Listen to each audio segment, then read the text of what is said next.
বন্ধুরা, কেমন আছো তোমরা সবাই? তো আজকে চলে এসেছি আরেকটি নতুন ব্লগ নিয়ে। তো রাত প্রায় 8:30 বেজে গেছে আর আমি চলে এসেছি রান্না করতে। তো দেখো, সবার আগে আমি ভাতটা বসিয়ে দিলাম, আর এদিকে আমার বর নিয়ে এসেছিলো সন্ধ্যাবেলা পনির। তো তার জন্য আমি দেখো পনির আর আলুগুলোকে কেটে নিয়েছি, আর এখানে আমি আলুগুলো ভাজতে বসিয়ে দিলাম। আলুগুলো এদিকে ভাজা হচ্ছে, আর এদিকে দেখো ভাতটাও আমার উতলে গেছে প্রায়। আর আমি এখানে কিছু মশলা করে নিই। তো মশলার জন্য আমি এখানে নিয়েছি আদা, জিরে আর সামান্য একটু পোস্ত। তো মশলাটা বেটে নিয়েছি, আর এদিকে দেখো আমার আলুটাও ভাজা কমপ্লিট। এবার এই তেলের মধ্যেই আমি দিয়ে দেবো পনিরগুলো।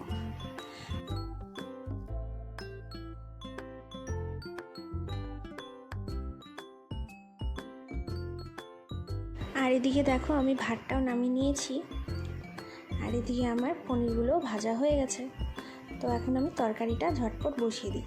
তো এখানে আমি ফোড়নে দিয়েছি সাদা জিরে আর একটুখানি তেজপাতা, আর যে মশলাটা বেটে রেখেছিলাম সেই মশলাটা দিয়ে সামান্য একটু কষিয়ে এতে আমি কিছু গুঁড়ো মশলা অ্যাড করব। এতে আছে ধনে গুঁড়ো, সামান্য একটু লঙ্কা গুঁড়ো আর হলুদ গুঁড়ো। তো এই মশলার পেস্টটাকে দিয়ে ভালো করে কষিয়ে নেব। এতে দিয়ে দেবো সামান্য একটু স্বাদ মতো চিনি, লবণ আর একটা কেটে রাখা টমেটো। তো দেখো আমার মশলাটা কিন্তু কষানো হয়ে গেছে, আর এখানে আমি আলু আর পনির ভাজাগুলো দিয়ে দেবো। দিয়ে ভালো করে কষিয়ে এতে আমি ঝোল অ্যাড করে দেব। আজকের এই তরকারিটা আমি একটু ঝোল করেই করব, কারণ এটার উপরেই রাতের খাবার।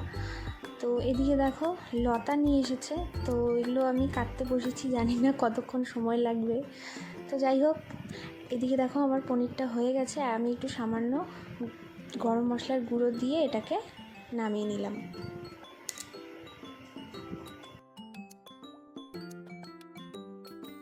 আর এদিকে এই কচুরলতিগুলো আমি কেটে নিয়েছি, এতে আমি একটু লবণ দিয়ে জল অ্যাড করে এটাকে আমি একটু ফুটিয়ে নেব।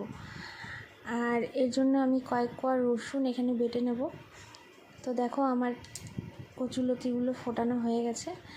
এবার আমি এতে দেব কালো জিরে ফোড়ন আর কচুরলতিগুলো দিয়ে এতে লবণ, হলুদ আর সামান্য একটু চিনি আর লঙ্কার গুঁড়ো দিয়ে আমি এটা ভেজে নেব। এতে আমি কিন্তু কাঁচা লঙ্কাই ব্যবহার করি, যেহেতু আজকে ঘরে কাঁচা লঙ্কা ছিল না, তাই আমি সামান্য একটু লাল লঙ্কার গুঁড়ো দিয়েছি।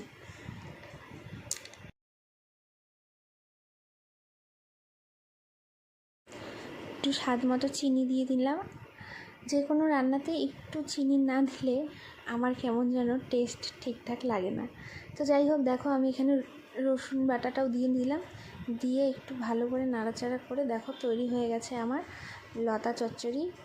তো কেমন হয়েছে তোমরা আমাকে অবশ্যই জানিও। ভিডিওটা ভালো লাগলে অবশ্যই লাইক কমেন্ট করে পাশে থেকো।